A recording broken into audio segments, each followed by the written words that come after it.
BRS working president KTR ను మాజీ మంత్రి మల్లారెడ్డి కలిశారు.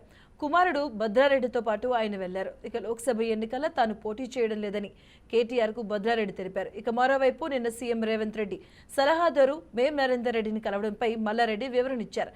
తన అల్లుడు రాజశేఖర్ రెడ్డికి చెందిన కళాశాల భవనాల కూల్చివేత అంశంపై కలిసినట్లుగా తెలిపారు. తాను పార్టీ మారడం లేదని స్పష్టం చేశారు. మల్కాజ్గిరి ఎంపీ స్థానానికి తన కుమారుడు భద్రారెడ్డి పోటీ చేసేందుకు సిద్ధంగా ఉన్నారని గత నెలలో మల్లారెడ్డి తెలిపారు. అయితే భద్రారెడ్డి కేటీఆర్ ను కలిసి పోటీ చేయడం లేదని తెలపడం ప్రాధాన్యత సంతరించుకుంది.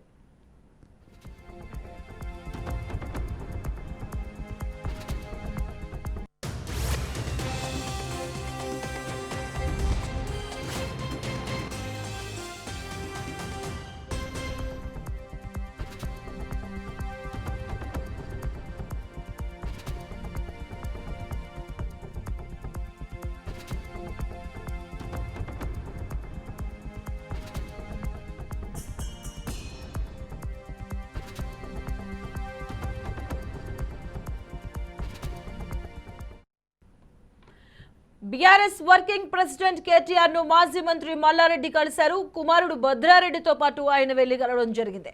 లోక్సభ ఎన్నికల్లో తాను పోటీ చేయడం లేదని కేటీఆర్ కు భద్రారెడ్డి తెలిపారు. ఇక మరోవైపు నిన్న సీఎం రేవంత్ రెడ్డి సలహాదారు మేం నరేందర్ రెడ్డిని కలవడంపై మల్లారెడ్డి వివరణ ఇచ్చారు. తన అల్లుడు రాజశేఖర్ రెడ్డికి చెందిన కళాశాల భవనాల కూల్చివేత అంశంపై కలిసినట్లుగా తెలిపారు. తాను పార్టీ మారడం లేదని స్పష్టం చేశారు. మల్కాజ్గిరి ఎంపీ స్థానానికి తన కుమారుడు భద్రారెడ్డి పోటీ చేసేందుకు సిద్ధంగా ఉన్నారని గత నెలలో మల్లారెడ్డి తెలియజేయడం జరిగింది. అయితే భద్రారెడ్డి కేటీఆర్ ను కలిసి పోటీ చేయడం లేదని తెలపడం ప్రాధాన్యత సంతరించుకుంది. రైట్, ఇక ఇదే అంశానికి సంబంధించిన పూర్తి అప్డేట్స్ మా కరెస్పాండెంట్ వాసు అందిస్తారు. వాసు.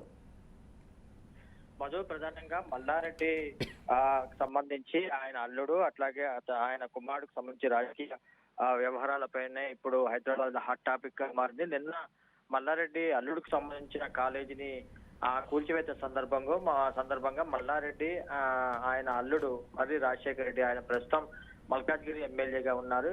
ఆయన సీఎం కి సంబంధించిన పర్సనల్ అడ్వైజర్ అంటే చీఫ్ అడ్వైజర్ వేం నరేందర్ రెడ్డితో భేటీ అయ్యారన్న వార్త ఒక్కసారిగా రాజకీయ వర్గాల్లో కలకలం లేపింది.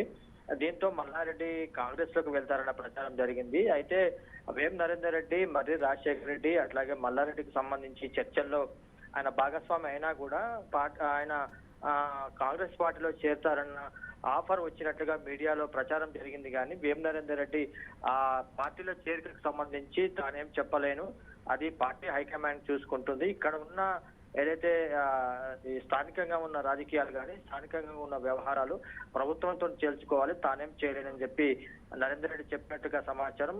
దానికి సంబంధించి ఇవాళ మల్లారెడ్డి అట్లాగే మరి రాజశేఖర్ రెడ్డి ఇవాళ కేటీఆర్ తోని అట్లాగే కేసీఆర్ తోని కూడా సమావేశమైనట్లుగా మనకు సమాచారం వస్తా ఉంది. ప్రధానంగా ఆయన కాంగ్రెస్ లో చేరతారంటూ ఇవాళ చాలా మీడియాలో ప్రచారం జరిగింది. దానికి మల్లారెడ్డి వివరణ ఇచ్చేందుకు బీఆర్ఎస్ అధినాయకత్వాన్ని కలిసినట్లుగా సమాచారం వస్తా ఉంది. తాను కాంగ్రెస్ పార్టీలో చేరను, అట్లాగే బీఆర్ఎస్ పార్టీని వీడను, తనకు అల్లుడికి సంబంధించిన కాలేజీ వ్యవహారం పైన మాట్లాడినట్టుగా ఆయన వివరణ ఇచ్చుకున్నట్టుగా సమాచారం వస్తా ఉంది. ఏమైనా రేవంత్ రెడ్డి ఈ సాయంత్రం ఢిల్లీ నుంచి హైదరాబాద్ కు వస్తున్నారు. తర్వాత దీనికి సంబంధించిన వ్యవహారం పైన చర్చ జరిగే అవకాశం ఉంది. మల్లారెడ్డి నిజంగానే కాంగ్రెస్ పార్టీ వైపు వెళ్తారా, లేకపోతే మల్లుడికి సంబంధించిన కాలేజీ వ్యవహారంపై ప్రభుత్వంతో మాట్లాడతారా అనేది ఆయన సీఎం రేవంత్ రెడ్డి హైదరాబాద్ కు వచ్చిన తర్వాత దానిపైన క్లారిటీ వచ్చే అవకాశం ఉంది. మధు.